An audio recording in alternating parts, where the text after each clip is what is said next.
सो hey guys, कैसे हो आप सभी लोग। Welcome back to Kyrox explainer. तो पिछले एपिसोड में हमने देखा था कि लक्ष्यों ने ऐसी बात बोल दी कि गांव वालों की बैटरी बस पूर्णिमा तक ही चार्ज रहेगी। ये सुनते ही अपने जू ह्यूग का भेजा फ्राई हो गया और भाई आ गया फुल एक्शन मोड में। एकदम फिल्मी हीरो की तरह बंदा एक चट्टान पर चढ़ गया और गांव वालों के सामने छाती ठोक के बोला, मेरे भाइयों और बहनों, मैं जानता हूं कि मैं बहुत टाइम से गायब था और उसके लिए मैं दिल से माफी मांगता हूं, पर तुम्हारा ये भाई वादा करता है बहुत जल्द सबकी लाइफ सेट कर दूंगा। उसने बस इतना कहा, पूर्णिमा तक दांत भींच कर टिके रहो क्योंकि उस दिन से गेम पलटने वाला है। हीरो का ये मुस्तल भाषण सभी के दिल में घुस गया और सिस्टम का नोटिफिकेशन आया, डूइंग स्काई डेविल गांव के लोगों की लॉयल्टी और फेवर आसमान छू रही है। भाषण खत्म होते ही जू ह्यूग ने लक्ष्यों को इशारे से बुलाया, चल बेटा, अब सबकी फील्डिंग सेट करने का टाइम आ गया है। बाकी बुढ़ों को गांव की सिक्योरिटी पर लगाकर दोनों निकल पड़े अपने नए मिशन पर। निकलने से पहले जू ह्यूग ने पूरा प्लान सेट कर दिया। लक्ष्य को सीधा ऑर्डर मिला, सुन भाई, रास्ते में जितने भी मॉन्स्टर मिले सबकी फील्डिंग सेट कर देना और जितना भी माल पानी मिले, खासकर माना स्टोन्स हैं, सब बटोर लेना। हीरो के चेहरे पर ऐसा कॉन्फिडेंस था मानो मिशन पहले से ही सक्सेसफुल हो गया हो। अब एक हफ्ता बीत चुका था जब दोनों रेफिनियम माउंटेन्स की खतरनाक यात्रा पर निकले थे। फिर हमें दिखाया जाता है कि जू ह्यूग ने सिर्फ कुछ ही समय में सभी के लिए खाना इकट्ठा कर लिया था। ये देखकर तो लक्ष्यों का मुंह खुला का खुला रह गया। फिर हमें कुछ दिनों पहले का सीन दिखाया जाता है कि हीरो इतना खाना कहां से लाया।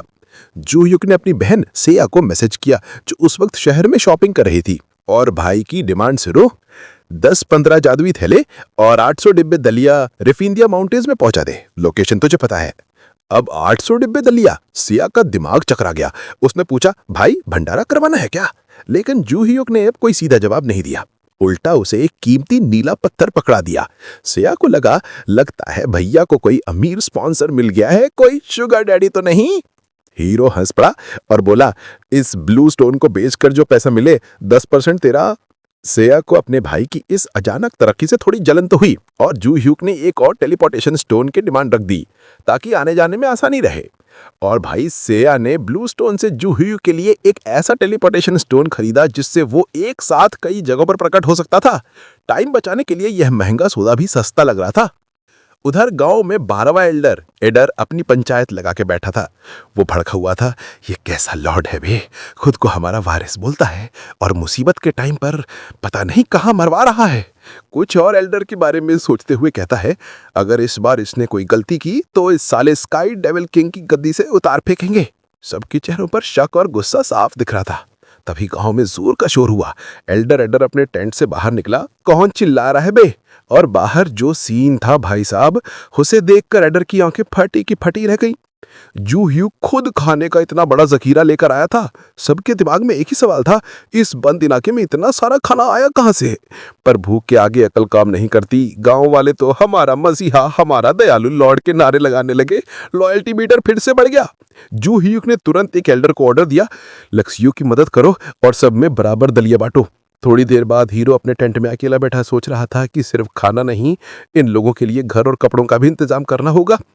तभी 12वां एल्डर टेंट में घुसा और आते ही धड़ाम से हीरो के घुटने पे गिर गया। वही बुढ़ा एल्डर जो कुछ देर पहले हीरो को गालियां दे रहा था, अब घुटनों के बल बैठकर माफी मांग रहा था। सिस्टम ने नोट किया, 12वें एल्डर का कन्फेशन प्राप्त हुआ है। एल्डर की आंखों से टप टप आंसू बह रहे थे। मालिक, मुझसे बहुत बड़ी भूल हो गई। मैंने आग पर शक किया। जिस बुढ़े को पटाना सबसे मुश्किल लग रहा था उसकी लॉयल्टी इतनी आसानी से मिल गई। जू ह्यूग भी हैरान था। फिर जू ह्यूग ने एक क्रीपी सी स्माइल दी और जू ह्यूग ने एल्डर को उठाया और सांत्वना दी। अरे उठो एल्डर, मैं समझ सकता हूँ एक लीडर के दौर पर मुझ में भी कमियां हैं, आपका शक करना जायज था। फिर उसने एल्डर का हाथ पकड़ा और बोला, मुझे आपके समर्थन की जरूरत है। मैं वादा करता हूं मैं अपनी काबिलियत साबित करूंगा। और इसी के साथ हीरो के चेहरे पर एक कातिलाना मुस्कान फैल गई। सिस्टम ने कंफर्म किया, मास्टर और सर्वेंट का आदर्श रिश्ता बन चुका है। जब तक भरोसा है ये रिश्ता कायम रहेगा, क्योंकि उसका लेवल अप हो चुका था। Doing level 19। उसने अपनी इस मुश्किल यात्रा का एक और पड़ाव सफलतापूर्वक पार कर लिया था। लक्सो ने पहले ही चेतावनी दे दी थी कि एम्पायर वाले खुराफात कर सकते हैं, इसलिए जू ह्यूग ने इस बार एडर को चुना। क्यों? क्योंकि बंदे के पास निंजा वाली स्टेल्थ स्किल्स थीं, चुपके से काम तमाम करने में माहिर। टेलीपोर्टेशन से जैसे ही वे लिथान माउंटेन्स पहुंचे, भाई साहब सामने स्वागत करने के लिए एक ऐसा विशालकाय भालू खड़ा था जिसने पूरा रास्ता ही ब्लॉक कर रखा था। जू ह्यूक ने उसे देखकर मुंह बना लिया। अबे इतना बड़ा भालू तो मैंने आज तक डिस्कवरी चैनल पर भी नहीं देखा। एडर तो तलवार निकालकर हमला करने के लिए रेडी ही था, लेकिन जू ह्यूक ने हाथ से इशारा किया, रुक गया बेटा, पहले जरा मैं अपना हाथ साफ कर लूं। हीरो ने एक नजर में भालू को स्कैन कर लिया। लेवल 40 का मॉन्स्टर। इसको गिराने के लिए नॉर्मली 5-6 प्रो प्लेयर्स की टीम लगती है। एक अकेला कीड़ा चाहे कितना भी बड़ा क्यों ना हो मेरे लिए कोई टेंशन वाली बात नहीं है। और फिर भाई ने ऐसी फुर्ती दिखाई कि फ्लैश भी शर्मा जाए एंड एक पेड़ पर चढ़ गया। पेड़ से कूदकर एक ही हमला किया एंड ने, और भाई ने एक ही रैप्टे में उस भालू को निपटा गया। सिस्टम बोला डिंग डिंग, मॉन्स्टर ढेर, इनाम 20,000 गोल्ड कॉइन्स और एक्सपीरियंस पॉइंट्स। जीत इतनी आसान थी कि जू ह्यूक खुद सोचने लगा, अरे ये भालू ही फुसी बम था या मैं सच में इतना पिरो हो गया हूं। थोड़ा सोचने के बाद उसने एडर से कहा, चल बेटा अब एनामेंटियम डंजन की तरफ चलते हैं। कई दिनों की यात्रा के बाद जब वे डंजन के गेट पर पहुंचे तो एडर ने कहा, मालिक यहां तो बहुत सारे पैरों के निशान हैं, कहीं आगे भंडारा तो नहीं लिखा हुआ है। और भाई ऐसा लगना भी था। ये था बिगिनर्स का डंजन, जहां एकेडमी के नए नए लौंडे और बड़े बड़े ग्रुप्स के इंस्ट्रक्टर लेवल अप करने आते थे। भालू को इतनी आसानी से हराने के बाद जू ह्यूक अब ग्रैंड यूनियन के उन अनुभवी इंस्ट्रक्टरों से अपना स्किल कंपेयर करना चाहता था। एडर का ऑर्डर मिला, तू अदृश्य हो जा और बिना किसी का ध्यान खींचे अंदर पहुंच। डंजन के सेफ जोन में कुछ स्टूडेंट्स बैठे थे जिनकी अगली डाइव से पहले ही फटी पड़ी थी। वो आपस में बातें कर ही रहे थे कि अचानक पूरे एरिया का माहौल बदल गया। सबने मुड़ के देखा और उनके सामने जो ह्यूक खड़ा था, जिसके चारों ओर से काली और खतरनाक ऑरा निकल रहा था। उन्हें लगा जैसे कोई केओस साइड चलकर आ गया हो। इंस्ट्रक्टर तुरंत बच्चों के सामने ढाल बन के खड़ा हो गया। उसने दहाड़ते हुए कहा, केओस साइड के कीड़े, तेरी हिम्मत कैसे हुई यहां आने की। अब सीन कट होता है जू ह्यूक के दिमाग में। पिछले कुछ दिनों की यात्रा में उसने एक चीज नोट की थी कि जब भी वो मॉन्स्टर्स को अपने हाथों से मारता था तो कीमती आइटम्स बहुत कम गिरते थे। स्टेटस चेक करने में पता चला उसका लक स्कोर बहुत कम है, जिसकी वजह से ड्रॉप रेट गिरा हुआ था। अब वो इसे बढ़ाने का तरीका सोच ही रहा था कि तभी इंस्ट्रक्टर गुस्से में उसके पास आया। कौन है मैं तू और यहां क्या कर रहा है? उसकी आवाज में नफरत और शक दोनों था। जो ह्यूक ने शांति से जवाब दिया, मैं बस डंजन साफ करने आया हूं, मुझे कोई पंगा नहीं चाहिए। लेकिन वो इंस्ट्रक्टर मेरे सुन के हंस पड़ा। क्या साइट और शांति की बात है? मस्त जोक ला रहा रे। एक तेज स्कैन में उसे दिखा जू ह्यूक बस लेवल 19 का है और कोई आर्मर भी नहीं पहनाया है। हाँ, आज तो हलाल करने में मजा आएगा। उसने स्टूडेंट्स को इशारा किया कि सब अलर्ट हो जाओ, ये बंदा खतरनाक हो सकता है। जू ह्यूक ने आखिरी बार चेतावनी दी, देख भाई, मैंने पहले ही कहा था, बेवजह उंगली मत कर। इंस्ट्रक्टर का घमंड सातवें आसमान पर था। उसने अपनी तलवार निकाली और बोला, तेरे जैसे बहुत आए और बहुत गए, सभी ही कब्र में पड़े हैं। उसने मुस्कुराया और पूरी ताकत से तलवार घोंप दी, पर जो हुआ वो देखकर सबकी आंखें फटी की फटी रह गई। तलवार हवा में ही रुक गई। सिस्टम का नोटिफिकेशन आया, स्किल डिफेंस काउंटर एक्टिवेट हो गया है।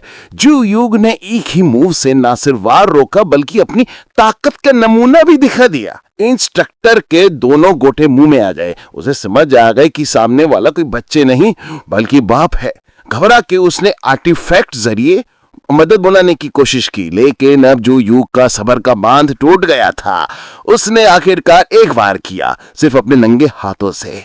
वो मुक्का इतना जोरदार था कि इंस्ट्रक्टर के तलवार के तो टुकड़े टुकड़े हो ही गए, साथ में उसका रक्षा कवच भी पापड़ की तरह टूट गया। Artifacts alert, emergency support request, failed, connection lost. और अगले ही पल एक भयानक धमाका हुआ। वो इतना पावरफुल था कि पास खड़े स्टूडेंट्स हवा में उछलकर डंजन में इधर उधर जा गिरे। जब धुआं हटा तो इंस्ट्रक्टर और उसके कुछ चमचे पहले ही यमराज के घर के दरवाजा खटखटा रहे थे। जो स्टूडेंट्स बचे थे उनके फेफड़े सांस लेना भूल गए थे। हीरो ने धीरे से पूछा, और किसी को खुजली हो रही क्या?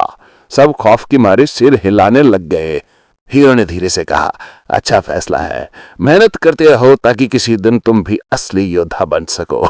फिर वो मुड़ा और बोला, मैं किसी को मारना नहीं चाहता था, लेकिन अगर तुम खुद मौत को दावत दोगे तो बचना मुश्किल हो जाता है। डंजन की गहराई में बढ़ते हुए उसके चेहरे पे अब एक ही भाव था। तो भाई लोग, डंजन की गहराइयों में बढ़ते हुए अपने जू ह्यूग का चेहरा एकदम सख्त था। थोड़ी ही देर में वो एक विशाल और खौफनाक किले के सामने पहुंचा। ये थी कंकालों की सेना का किला, एक ऐसी जगह जहां मौत हर कोने में तुम्हारा इंतजार कर रही थी। किले की दीवारों पर हजारों कंकाल सैनिक पहरा दे रहे थे और माहौल एकदम डरावना था। उसे पता था कि उसकी किस्मत इतनी पनौती है कि उसे आइटम्स तो मिलने से रहे। तो उसने फैसला किया कि इन टिल्लू पिल्लू कंकालों पर टाइम बर्बाद करने से अच्छा है सीधे इनका मेन सर्वर ही उड़ा दूं। और जैसे ही उसने किले की तरफ कदम बढ़ाया, सिस्टम चिल्लाया, चेतावनी, किले का डिफेंस सिस्टम एक्टिवेट हो गया है। और उसी पल कंकाल सैनिकों की पूरी फौज जिंदा हो गई। दीवारों से तोपें बाहर निकली और चारों तरफ से आग के गोले बरसने लगे। लेकिन अपने हीरो के चेहरे पर शिकन तक नहीं थी। वो हवा में उछला और उसका पहला मुक्का गिरा। धड़ाम! किले की मोटी दीवारें कांप उठीं। पत्थर ऐसे फटे जैसे दिवाली के पटाखे हों और हवा में धूल का बवंडर उड़ गया। जू ह्यूग खुद हैरान रह गया। अबे बस एक ही मुक्के में इतनी तबाही! दूसरा वार करने की जरूरत ही नहीं पड़ी। उसने देखा कि पुरानी दीवारें ताश के पत्तों की तरह ढह रही थीं और पूरा का पूरा किला बिखरने लगा। सिस्टम का नोटिफिकेशन आया, किले की बैंड बज चुकी है। हीरो कुछ पल चुप खड़ा रहा, फिर मुस्कुराया। लगता है मेरी ताकत अब इस दुनिया के हिसाब किताब से बाहर हो चुकी है। थोड़ी देर बाद इंस्ट्रक्टर्स की एक टीम वहां पहुंची, लेकिन जब उन्होंने चारों तरफ देखा तो वहां किला नहीं, सिर्फ खंडहर और हवा में उड़ती आंख थी। ये किसने किया? किसी को यकीन नहीं हो रहा था कि सिर्फ एक लेवल 19 का बंदा इतनी तबाही मचा सकता है। कुछ बोले, पक्का उसने कोई खतरनाक हथियार इस्तेमाल किया होगा। लेकिन तभी सिस्टम के नोटिफिकेशन ने सबके तोते उड़ा दिए। डंजन की सफाई पूरी हुई, इनाम बांट दिया गया है। सारे इंस्ट्रक्टर्स की बत्ती गुल हो गई। असंभव, ये तो पूरा डंजन ही साफ कर गया। अब जरा कहानी को रिवाइंड करते हैं, क्योंकि ये सब होने से ठीक पहले जू ह्यूग उस किले के अंदर टहल रहा था। वो हैरान था, हर गलियारे में कंकाल भरे पड़े थे, लेकिन कोई भी उसकी एक फूंक के आगे टिक नहीं पा रहा था।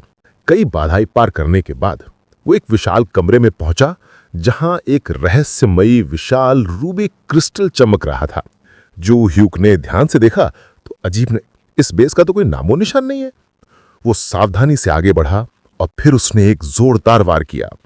क्रिस्टल के चारों तरफ बनी शील्ड पलक झपकते ही पापड़ की तरह टूट गई। जो ह्यूग वहीं रुक गया।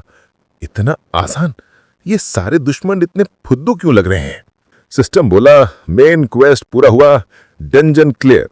लगता है अब यहां रुकना बेकार है, उसने कहा और तेजी से निकलने लगा, क्योंकि उसे पता था कि इंस्ट्रक्टर्स की बारात अब पहुंचने ही वाली है। वो क्रिस्टल के पार दौड़ता गया, कंकालों को ऐसे इग्नोर करते हुए जैसे रास्ते के पत्थर हों। और कुछ ही देर में सिस्टम का मैसेज आया, इनाम मिला, लेवल अप पॉइंट्स प्राप्त हुए। वो मुस्कुराए, क्योंकि अब वो लेवल 20 पर पहुंच चुका था और अब उसके सामने अगला रास्ता खुल चुका था, फील्ड ऑफ डार्कनेस। डंजन से बाहर निकलते वक्त जू ह्यूग को एक अजीब सी बेचैनी हुई। कई बार मेरी फील्डिंग सेट करने की तो प्लानिंग नहीं चल रही। उसने सिस्टम खोला और चेक किया। अरे भाई साहब, लगभग 10 इंस्ट्रक्टर उसे पकड़ने के लिए बाहर खड़े थे। वो बुदबुदाया, तो ये सब मेरा इंतजार कर रहे हैं। जैसे ही वो बाहर आया, वो रुक गया। उसके सामने दर्जनों इंस्ट्रक्टर खड़े थे और उनके बीच से एक महिला इंस्ट्रक्टर बोली, दुश्मन बाहर आ गए हैं। जो ह्यूग ने आसपास देखा। दुश्मन? कौन दुश्मन? मुझे तो कोई नहीं दिख रहा। महिला इंस्ट्रक्टर ने धीरे से कहा, देखो हमें लड़ाई नहीं चाहिए, यहाँ स्टूडेंट्स भी हैं। जो ह्यूग की आंखों में गुस्सा चमका। हर बार कोई ना कोई मेरा रास्ता रोक लेता है। महिला इंस्ट्रक्टर ने कहा कि लड़ाई में कुछ नहीं रखा है। वो एक पल रुका, फिर बोला, ठीक है, मैं किसी को चोट नहीं पहुंचाना चाहता, बस रास्ता खाली कर दो। लेकिन अंदर ही अंदर वो महिला इंस्ट्रक्टर सोच रही थी, इतनी भयानक ताकत, आखिर ये बंदा है कौन? उसने जू ह्यूग की डार्क एनर्जी को महसूस किया और बुदबुदाई, क्या ये रुफिंडल हो सकता है? फिर खुद ही बोली कि नहीं, रुफिंडल तो लेवल 50 का है, ये तो बस 20 का है। या फिर उसके मन में शक हुआ, क्या ये कोई मास्किंग आर्टिस्ट इस्तेमाल नहीं कर रहा है? वहीं दूसरी तरफ कहानी का असली विलन, असली रुफिंडल कहीं एक और डंजन में लोगों को नरक में पहुंचा रहा था। उसे खबर मिली कि कोई अजनबी उसके नाम का इस्तेमाल करके तबाही मचा रहा है। फिर हमें इसका इंट्रो बताया जाता है, फुल केओस यूजर रुफिंडल। वो अपने हाथ में लूट का सामान उछालते हुए बोला, अब कोई मेरा नाम इस्तेमाल कर रहा है। उसकी आंखों में खतरनाक चमक आई। चलो अब मैं, असली रुफिंडल, उसे ढूंढेगा और बताएगा कि डॉन का नाम इस्तेमाल करने का अंजाम क्या होता है। डंजन में सबकी पुंगी बजाने के बाद अपना हीरो सीधा लौटा स्काई डेविल गांव की ओर। और जैसे ही उसने गांव में कदम रखा, सिस्टम का अलर्ट बजा। अरे सुनो सुनो सुनो, अर्जेंट मीटिंग है, सारे बुड्ढों को बुलाया जाए। गांव में एकदम सीरियस माहौल था। सारे एल्डर्स एक जगह इकट्ठा थे और उनके चेहरों पर उम्मीद भी थी और टेंशन भी।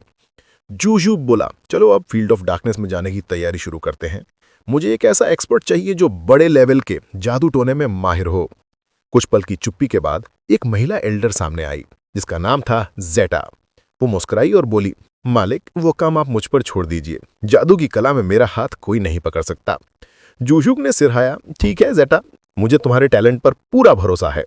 जेटा ने धीरे से कहा, मालिक, आप मेरे लिए भगवान जैसे हैं। मैं आपके दुश्मनों को ऐसी दर्दनाक मौत दूंगी कि उनकी रूह भी कांप जाएगी। जूहुक ने हल्की सी स्माइल तो दी, लेकिन अंदर से उसकी थोड़ी फट गई थी। सिस्टम बोला, पिंग, नए साथी मिले, एल्डर जेटा, जादू की स्पेशलिस्ट। फिर उसका ध्यान अपनी बहन सेया की तरफ गया। उसका बर्थडे आने वाला है, मुझे कोई अच्छा सा सरप्राइज देना चाहिए। फिर हमें फील्ड ऑफ डार्कनेस का सीन दिखाया जाता है। तभी सिस्टम ने चेतावनी दी, खतरा खतरा, पास में एक हाई लेवल का मॉन्स्टर पाया गया है। जेटा ने तुरंत सिर उठाया और बोली, मालिक, बस एक बार इजाजत दीजिए, मैं उसे आपके नाम पर मिटाकर राख बना दूंगी। उसकी आंखों में अब एक साइको वाली चमक थी। वो बोली, उन सब की चीखें आपके लिए मेरा तोहफा होंगी। जूह्यूक ने गहरी सांस ली। देखा, पर ज्यादा ओवर एक्टिंग मत करना। उसी समय डंजन के दूसरे कोने में कुछ छपरी टीमें अपने मिशन की तैयारी कर रही थीं। उनमें से एक टीम घमंड में चिल्ला रही थी, हम सबको खत्म कर देंगे, नीला पत्थर भी लेंगे और उसके और साइड को भी टपका देंगे। उनका मकसद था नाम और शोहरत कमाना। लेकिन इन बेचारों को क्या पता था कि जिससे वो पंगा लेने जा रहे थे वो अब डेथ स्टार बनने वाला था। दूसरी ओर जूह्यूक ने जेटा से कहा, मैंने तुम्हें इसीलिए चुना क्योंकि मुझे एक ऐसा साथी चाहिए था जो सटीक और तेज हो। जेटा मुस्कुराई और बोली, मालिक, आपकी सेवा करना ही मेरा धर्म है, बस आप हुक्म दीजिए। जेटा मुस्कुराई में एक ठंडी कातिलाना मुस्कान। फिर उसने दोनों हाथ उठाए और भाई साहब जो सीन हुआ, आसमान में बिजलियां कड़कने लगी, जमीन ऐसे कांपी जैसे भूकंप आ गया हो। आसमान में दर्जनों बैंगनी रंग की बिजलियां चमकने लगी, मानो कोई देवता खुद उतर आया हो। एक विशाल काय दैत्य प्रकट हुआ। वो था गॉड ऑफ ईविल, जिसे जेठा ने अपने मालिक की सेवा के लिए बुलाया था। इन सबको तबाह कर दो मेरे मालिक की शान में, वो चिल्लाई। जूह्यूक ये सब देखकर बस इतना ही बोल पाया, अविश्वसनीय है। उसकी आंखों में डर भी था और गर्व भी। वो सोचने लगा, काश मेरी खुद की लड़ने की स्किल्स भी इतनी एक्टिव होती। फिलहाल तो उन पर ताला लगा है। पर अब उसे समझ आ गया था कि जेटा की पावर कोई मजाक नहीं है। अगले ही कुछ पलों में जेटा के बुलाए हुए दैत्य ने दर्जनों सैनिकों को कीड़े मकोड़ों की तरह मसल दिया। चारों तरफ सिर्फ चीखें गूंज रही थीं। सिस्टम के नोटिफिकेशन की तो बाढ़ आ गई, दुश्मन ढेर, दुश्मन ढेर, दुश्मन ढेर। पर जूझू का बिन आवाजों पर ध्यान नहीं दे रहा था। उसका फोकस सिर्फ एक बात पर था, अभी तो ये बस शुरुआत है। और जब आखिरी दुश्मन गिरा तो सिस्टम का फाइनल नोटिफिकेशन आया। टाइटल अनलॉक हुआ, डेड मैन वॉकिंग। इस डेड मैन वॉकिंग टाइटल का मतलब था कि जूह्यू कब उस लेवल पर पहुंच चुका था जिससे पूरी दुनिया की पटेगी। पर साथ ही इस टाइटल की सजा भी भारी थी। लड़ने की ताकत घट जाती थी, भगवान की शक्तियों के सामने कमजोरी बढ़ जाती थी, और अगर मर गए तो 10 दिन तक दोबारा जिंदा नहीं हो सकते। फिर भी जूह्यूक मुस्कुराया और बोला, जो रास्ता मैंने चुना है वही मेरी पहचान है। उसकी आंखों में एक ठंडा आत्मविश्वास था। स्काई डेविल का राज अब वापस आएगा। जेटा दुश्मनों को कत्लेआम करती रही और सिस्टम की नोटिफिकेशन बजते रहे। इनाम मिला, फेवर बढ़ा, बदनामी का लेवल बढ़ा। लेकिन जूह्यूक ने सब कुछ अनसुना कर दिया। वो बस खड़ा रहा, गंभीर, शांत और खून के उस तूफान के बीच। सब ठीक है, उसने धीरे से कहा, अब आगे बढ़ने का वक्त है। फिर हमें दिखाया जाता है कि जमीन पर हर तरफ बस धूल ही धूल उड़ रही होती है। जूह्यूक सामने देखकर कहता है, ओह, तो वे आ गए। सिस्टम बोलता है, डिंग, काओ काओ जा गए। फिर एमसी पूछता है, ज़ेटा, क्या तुम इन्हें संभाल लोगी? वो लॉर्ड से बोली, मालिक, मैं सबकी फील्डिंग सेट कर दूंगी। जूहुक के चेहरे पर एक स्माइल आई। लगता है आज का डिनर खुद चलकर मेरे पास आ रहा है। जूहुक ने हमला किया एंड एक ही पंच में उसकी ऐसी फील्डिंग सेट की कि बेचारा सीधा आसमान में सैटेलाइट बन गया। जूहुक बोला, बीसी इतना टट्टी, इससे ज्यादा दम तो आगे पुरुष मूवी के ट्रेलर में था बे। सिस्टम नोटिफिकेशन, मॉन्स्टर की गह फट गई, इनाम 18,000 गोल्ड। ज़ेटा तो हंसने लगी। लॉर्ड, अगर आप बुरा ना माने तो बाकी बचे कचरे को मैं साफ कर दूं? कर दे। बस भाई इतना सुनना था ज़ेटा ने उसने हाथ फैलाए और आसमान में फिर से बिजली का नंगा नाच शुरू हो गया। सिस्टम नोटिफिकेशन, स्पेल एक्टिवेटेड, बिजली का तूफान। हर तरफ से पर्पल कलर की बिजलियां गिरने लगी और कुछ ही सेकंड में पूरा का पूरा झुंड कबाब बनकर राख हो गया। जूहुक ने भी सीन देखा और बोला, अरे यार ये कोई ज्यादा ही नहीं हो गया। ज़ेटा ने सुपर हीरो लैंडिंग की और क्यूट सी शक्ल बनाकर सर झुकाया और बोली, मैं सब माल पानी इकट्ठा करती हूं मालिक। टोटल 7 फ्लो स्टोन मिले भाई, क्या कीमत होगी इनकी? लेकिन भाई अचानक सिस्टम अलर्ट, असली बाप आ रहा है, बॉस मॉन्स्टर अप्रोचिंग। ज़ेटा की तो फटकी 4 हो गई, उसकी आंखें बड़ी बड़ी हो गई। लॉर्ड, कुछ बहुत बहुत बड़ा आ रहा है। पेड़ों के पीछे से एक इतना बड़ा साया निकला कि ब्लैक बुल किंग खुद आ गया था भाई। उसके पैरों की आवाज से जमीन में भूकंप आ रहा था। काले धुएं में लिपटा हुआ दानव। ढूक ने स्माइल करते हुए कहा, फिर वो बोला, ज़ेटा तू ये चिल्लर पार्टी को संभाल और पत्थर उठाती रहे, इससे मैं पर्सनली मिलके आता हूं। ज़ेटा ने सर झुकाया, जो हुक्म मेरे आका। लेकिन सीन में ट्विस्ट तो अभी आना था। ज़ेटा की आंखें फाटी की फटी रह गई। लॉर्ड, वो देखो, एक अजीब सा पोर्टल खुल रहा है। जूहुक ने पीछे मुड़कर देखा। सच में भाई, एक काला कलूटा पोर्टल धीरे धीरे बड़ा हो रहा था और उसके अंदर से परछाइयों की पूरी बारात निकल रही थी। एक न्यू एस्ट्रा पार्टी जिससे तगड़ी पावर निकल रही थी। वो धीरे से बोली, लॉर्ड फिलहाल खिसक लेते हैं। भाई को पता था अब सीधा जाकर भिड़ना मतलब अपनी गह फटवाना। अभी के लिए कल्टी मारने का टाइम है। उसने एकदम शांत आवाज में कहा। फिर सीन शुरू होता है। जूहुक अपने घर में बैठा न्यूज देख रहा होता है। तभी न्यूज आई कि कल एक नीले वन्निस के बंदे ने बहुत सारे बुल्स को मारा, लेकिन जैसे ही बुल किंग आया वो भाग गया। फिर जूहुक ने देखा कि एक न्यू पार्टी ने उस किंग मॉन्स्टर को मार डाला और उनको 3 बंडल ब्लू स्टोन मिले। हर एक बंडल में 30 ब्लू स्टोन थे। कसम से भाई का दिमाग का भोसड़ा हो गया, इतना माल मिस कर गया। किस्मत ने फिर से गुटी दे दी। इस बार पूरे 90 नीले पत्थरों का चूना लग गया, जिनकी कीमत थी 450 मिलियन गोल्ड। सोच रहे हो कितना पैसा? अब भाई के पास ओनली 15 मिलियन गोल्ड उसके पास था। उससे तो हेवनली डेविल विलेज के लोग बस 3 दिन तक चाय पानी कर सकते थे। ऊपर से टैक्स और एक्सचेंज फीस ने अलग से उसकी ले ली। असली पैसा हाथ में कितना आया? सिर्फ 15 मिलियन।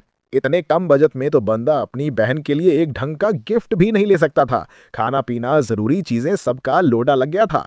ऊपर से लो लेवल स्किल्स ब्लॉक और पेनल्टीज ने उसकी जिंदगी झंड कर रखी थी। अब एक ही रास्ता था, लेवल बढ़ाओ, भले ही गेम कितना भी कॉम्प्लेक्स हो जाए। इधर गेम के अंदर के ऑफिसर्स की भी फटी पड़ी थी। एक जूनियर ने अपने सीनियर को रिपोर्ट भेजी, सर एक अजीब सा काला सांड दिखा है। जब उसकी पावर चेक की तो उनके तोते उड़ गए। कागजों पर जो पावर दिख रही थी असल में वो उससे कहीं ज्यादा खतरनाक था। कमांडर्स ने ऑर्डर दिया, बंदे बढ़ाने पड़े तो बढ़ाओ, लेकिन मिशन पूरा होना चाहिए, उसको खत्म करो। और इनका जो डायरेक्टर था ना, जोंग वुक हेन, वो तो एक नंबर का कमीना था। उसकी सिंपल पॉलिसी थी, छोटे मोटे प्लेयर्स मरते हैं तो मरने दो, नए भर्ती कर लेंगे। ऊपर से लीडर को एक एक्स्ट्रा काम दे दिया गया, उसके उस साइट की जांच करो और जो ग्रैंड अलायंस के खिलाफ गया है उसकी ऐसी सजा सेट करो कि उसकी रूह काम जाए। खैर 3 हफ्ते की घिसाई के बाद अपना जूहुक भाई लेवल 29 पर पहुंच गया था। फाड़ू प्रोग्रेस। तभी लुक्सो एंट्री मारता है। उसके चेहरे पर टेंशन साफ दिख रही थी। लॉर्ड आप ठीक तो हैं? इतनी ट्रेनिंग सेहत के लिए ठीक नहीं है। हीरो ने शुक्रिया अदा किया और बोला, चिल मार, मैं एकदम फिट हूं, टेंशन नॉट। लॉर्ड जूहुक ने अपने बंदे लुक्सो को गीगा छड़ बन के समझाया कि देख भाई, भले ही मेरे शरीर में 100 लिमिटेशंस हैं, लेकिन मुझे अपने दोस्तों और अपने लोगों के फ्यूचर के लिए तगड़ा बनना ही पड़ेगा। जूहुक ने कसम खा ली थी कि अब आराम हराम है, बस आगे बढ़ना है। ये सुनते ही लुक्सो की आंखों में आंसू आ गए। वो घुटनों पर बैठ गया और बोला, मालिक, मैं अपनी आखिरी सांस तक आपकी सेवा करूंगा। हीरो ने एक खतरनाक क्रीपी सी स्माइल दी और बोला, मेरा फैसला सही था स्काई डेविल लॉर्ड बनने का। तभी डिंग, उसकी बहन का मैसेज आया। वो पूछ रही थी, भाई नया क्वेस्ट मिला क्या? आजकल सबको अलग अलग जगह मिल रहा है। हीरो अभी सोच ही रहा था कि ये कौन से क्वेस्ट की बात कर रही है। तभी सिस्टम ने उसके मोबाइल पर एक नोटिफिकेशन फेंका, नया task, challenge of the 7 constellations या 7 होली थ्रोन्स। नाम से ही लग रहा था कि कुछ बड़ा होने वाला है। इस नए क्वेस्ट का मेन मकसद था बुराई से लड़ना, पूरे कॉन्टिनेंट में फैले शैतानों को रोकने के लिए 7 होली थ्रोन्स को एक करना। क्वेस्ट मिलते ही हीरो ने सोचा कि चलो रियल वर्ल्ड में कर देखते हैं फोरम्स पर क्या खिचड़ी पक रही है। और भाई वहां तो पहले से ही आग लगी हुई थी। पूरी गेमिंग कम्युनिटी में इस बात पर बहस चल रही थी कि 7 नई हिडन क्लासेस आई हैं। लोग बोल रहे थे कि ये स्पेशल रोल हम जैसे गरीबों को नहीं बल्कि अमीर बाप के बिगड़े हुए लड़कों को मिलेंगे। हीरो को भी टेंशन हो गई कि पता नहीं ये नई क्लासेस कितनी पावरफुल होंगी। लेकिन एक बात तो पक्की थी कि अगर ये मेन स्टोरी ओलंपस से जुड़ी है तो मतलब फाड़ू ही होंगी। उसकी बहन ने पूछा, तो आप इस क्वेस्ट में हिस्सा लेंगे? हीरो ने ठंडी सांस लेते हुए कहा, मैं नहीं ले सकता, मैं केओस फैक्शन से हूं, मुझे परमिशन नहीं है। बहन ने कहा, मैं फिर भी ट्राई करूंगी। जो तगड़े प्लेयर्स हैं और जिनके पास टाइम है वो तो ये चैलेंज जरूर लेंगे। अब हीरो को समझ आया कि मामला गंभीर है। हंटिंग जोन पहले से ज्यादा खतरनाक हो गए थे और ये नया क्वेस्ट शायद इसकी को मेन मिलन बनाकर पेश कर रहा है। उसका शांति से जीने का सपना चूर चूर हो गया था। अब उसे जल्दी से और ज्यादा पावरफुल बनना ही होगा। वापस गेम में आकर हीरो ने अपने बुढ़े चाचाओं को बुलाया और कहा कि अगला कैंपेन मैं अकेले ही करूंगा। ये सुनते ही सबकी हवा टाइट हो गई। अकेले? मालिक, ये तो सुसाइड है, आप ऐसा नहीं कर सकते। उनकी फिक्र साफ दिख रही थी। हीरो ने उन्हें शांत किया और असली वजह बताई कि एक मुखबिर ने खबर दी है कि हमारी सारी मूवमेंट एम्पायर तक लीक हो रही हैं। अगर हम सब साथ गए तो हम सब मारे जाएंगे। ये सुनकर सब शांत हो गए। उन्हें समझ आ गया कि लॉर्ड का अकेले जाना ही सबसे सेफ है। उनके दिल में अपने लॉर्ड के लिए इज्जत और बढ़ गई। एक ऐसा लीडर जो अपने लोगों के लिए अपनी जान दांव पर लगा रहा था। विदा लेते हुए हीरो ने सोचा कि उसका फैसला सही था। अब उसने प्लान बनाया। एडर और जेता तो पहले से उसके साथ हैं, बस बाकी 4 एल्डर्स का सपोर्ट हासिल करना है और खाने की समस्या सॉल्व होने के बाद ही रहने की स्थिति सुधरेगी। लेकिन 300 मिलियन गोल्ड का घर बनाना अभी उसके बस की बात नहीं थी। काफी सोच विचार के बाद हीरो ने डिसाइड किया पहले लेवल 40 तक पहुंचना है ताकि वो माइंड कॉन्करिंग हेवन टेक्निक सीख सके।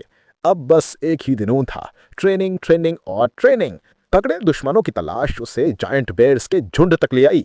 हीरो ने अपनी स्किल्स और एक्सपीरियंस का इस्तेमाल करके उन सब की ऐसी धुलाई की कि उनकी नस्लें भी याद रखेंगी। इस सक्सेसफुल शिकार से उसे न सिर्फ एक्सपीरियंस पॉइंट्स मिले बल्कि उसके दिमाग का टेंशन भी कम हुआ।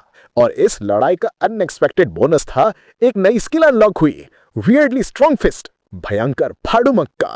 हीरो हैरान था कि ये स्किल इतनी देर से क्यों मिली, लेकिन उसने तुरंत इसकी वैल्यू समझ ली। स्किल का डिस्क्रिप्शन पढ़कर पता चला कि ये उसकी विल पावर, डिटर्मिनेशन और जीतने की आग से पावर एब्जॉर्ब करती है। और डिटेल में पढ़ने पर पता चला कि ये स्किल बिना हथियार के सिर्फ नंगे हाथों से अटैक करने पर स्पेशल डैमेज देती है। हीरो खुश हो गया क्योंकि ये उसकी स्ट्रैटेजी से परफेक्टली मैच करती थी। कम अटैक पावर का मतलब था कि वो दुश्मन को आखिरी ब्लो देकर सारे आर्टिफैक्ट्स लूट सकता है। नए प्लान से एक्साइटेड होकर हीरो ने सोचा कि अब उसे एक पालतू जानवर खरीदना चाहिए जो लूट इकट्ठा करने में उसकी मदद करे। वो घर जाने ही वाला था कि अचानक किसी अनजान बंदे ने उसे रोक लिया और ये था असली वाला रूपंदाल फुल केओसाइड। तो भाइयों, जैसे ही रुफिंडल ने एंट्री मारी, रुफिंडल भाई ने ज्यादा टाइम वेस्ट नहीं किया और सीधा मुद्दे पे आया। बोला, तेरी वजह से ग्रैंड यूनियन में मेरी वाट लेनी पड़ी है। सब लोग कंफ्यूज हैं कि असली कौन है और नकली कौन। जूहक के चेहरे पर एकदम तू है कौन बे वाला एक्सप्रेशन था। उसे बिल्कुल भी अंदाजा नहीं था कि ये राउग्राला आखिर है कौन। लेकिन जब उसने आंखें स्कैन की तो मालूम पड़ा कि सामने वाले से तगड़ी केओस प्लेयर वाली वाइब्स आ रही हैं और उसके हथियार भी उसी टीम के थे। पर रुफिंडल तो इस बात से इतना सदमे में था कि जूहक उसे पहचानता तक नहीं कि उसे लगा ये कोई प्रैंक चल रहा है। जूहक ने बड़े ईमानदारी से बोल दिया, भाई मैंने तो तेरा नाम भी नहीं सुना आज तक। ये सुनते ही रुफिंडल का पारा 7वें आसमान पर चढ़ गया।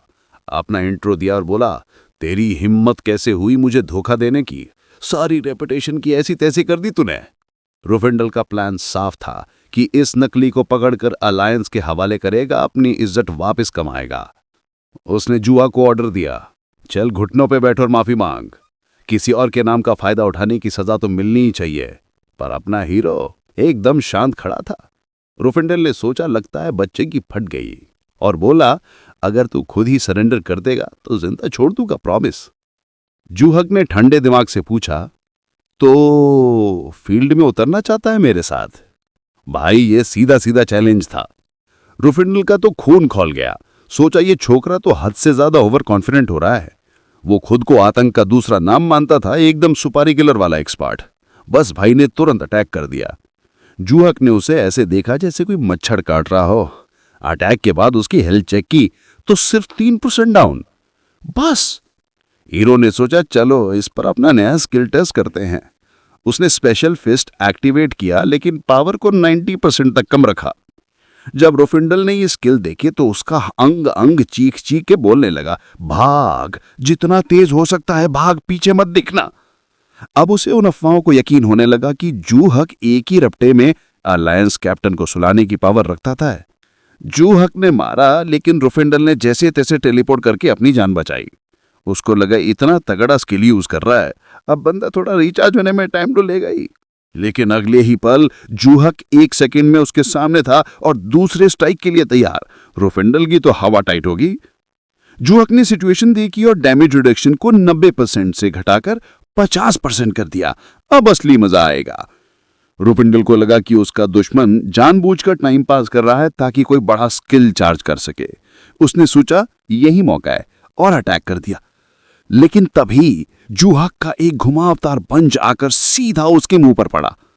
रुफिंडल सिस्टम से नोटिफिकेशन आया, protective armour has been permanently deleted from your life. पहला अटैक सिर्फ ट्रेलर था ताकि दूसरा वाला फुल पावर से लगे। जूहक की प्लानिंग एकदम परफेक्ट थी। गुस्से में लाल पीले होकर रुफिंडल ने अपना पालतू स्पिरिट हेल्पर बुला लिया। उसका प्लान था कि वह अपनी असली पावर दिखाएगा और जूहक को घसीटकर अलायंस के हवाले लेके जाएगा। जूहक ने उसकी हरकतें देखी और उसे रुफिंडल के सिग्नेचर किलिंग मूव वाली अफवाह याद आएगी। वो स्किल थी हार्ट अटैक, एक लेजेंडरी मूव जिसके बारे में बड़े बड़े खिलाड़ी जानते थे। जूहक ने फैसला किया कि अब अपना ट्रम्प कार्ड निकालने का टाइम आ गया है। उसने अपना पावर ब्लॉकिंग स्किल पूरी तरह से बंद कर दिया। रुफिंडल को घंटा भी नहीं पता था कि उसका दुश्मन अब तक अपनी फुल पावर दबाकर लड़ रहा था। इस गलतफहमी ने उसे और भी ज्यादा कॉन्फिडेंट बना दिया। वो हंसते हुए बोला, बेटा अब तेरा खेल खत्म। और फिर वो तेजी से आगे बढ़ा। क्लोज कॉम्बैट का फाइनल राउंड शुरू हो चुका था। रुफिंडल ने हार्ट अटैक स्किल से अटैक किया और रुफिंडल खुद ही टपक गया। उसे समझ ही नहीं आया कि ये हुआ क्या। जूहक की ऐसी रेजिस्टेंस देखकर उसके दोते उड़ गए। रुफिंडल को लगा कि उसका जूहक जरूर किसी स्पेशल मार्शल आर्ट क्लास का मास्टर है। वो यकीन नहीं कर पा रहा था कि उसकी लेजेंडरी स्किल ऐसी बेकार कैसे हो सकती है। जूहक भी हैरान था, इतना तगड़ा अटैक और इतना कम डैमेज, लगता है मैंने खुद को अंडर एस्टिमेट कर लिया। लेकिन जब उसने देखा कि केओस साइट के मरने के बाद कोई आइटम ड्रॉप नहीं हुआ तो उसका दिमाग चकरा गया। गेम के हिसाब से ये तो हो ही नहीं सकता था। उसने जगह ठीक से चेक की तो वहां सिर्फ टूटे फूटे कचरे पड़े थे।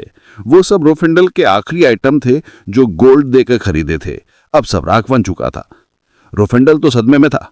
ये क्या हो गया? जूहक ने लॉजिक लगाया, शायद मेरे आखिरी तगड़े अटैक ने सारे आइटम्स को धूल में मिला गया। जब जूहक जा रहा था, रुफिंडल ने गुस्से में कसम खाई, मैं इस अनजान दुश्मन को पाताल से भी ढूंढ निकालूंगा। लेकिन तभी एक अजीब ही कांड हो गया। दोबारा जिंदा होने की जगह उसकी आत्मा स्लेवरी स्किल सोल रिस्ट्रिक्शन से बन गई। ऐसा पहली बार हुआ था। अब रुफिंडल की सचमुच फट गई। अंधेरे में एक काले कपड़े वाला अजीब सा बंदा प्रकट हुआ। उसके चेहरे पर एक शैतानी मुस्कुराहट थी। वो खुश था कि उसे हाई क्लास एक्सपेरिमेंट का सामान मिल गया। उस अजनबी को देखकर बेचारे रुफिंडल के दिल में डर बैठ गया। अजनबी ने शांत आवाज में कहा, मुझे तेरे पुराने दुश्मन में इंटरेस्ट है, पर अब से तू भी मेरे काम आएगा। उसकी रिटर्न टू लाइफ एक ऐसी स्पेल के साथ हुई थी जो उसकी आत्मा को हमेशा के लिए एक गुलाम बना सकती थी अगर उसने टाइम पर स्पेल नहीं हटाया। लेकिन अब बहुत देर हो चुकी थी। स्ट्रेंजर ने अजीब सा ऑर्डर दिया, चल 10 पुशअप्स मार। रुफिंडल ने चिल्लाया, ये क्या बकवास है? मजबूरी में उसने पुशअप शुरू कर दिए और वो अजनबी उसकी बेइज्जती करते हुए बोला, देखा आज्ञाकारी रहना कितना फायदेमंद है, वरना धर तो मिलेगा ही।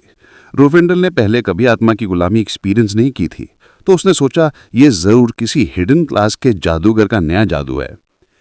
उसने अजनबी की आवाज से अंदाजा लगाया कि वो काफी जवान है। इससे उसके मन में थोड़ी उम्मीद जगी कि शायद चाटुकारिता करके इसे मैनिपुलेट किया जा सकता है। घुटनों पर झुकते हुए रुफंडल को अपने मास्टर की बात याद आई कि वो जू हक की बॉडी चाहता था।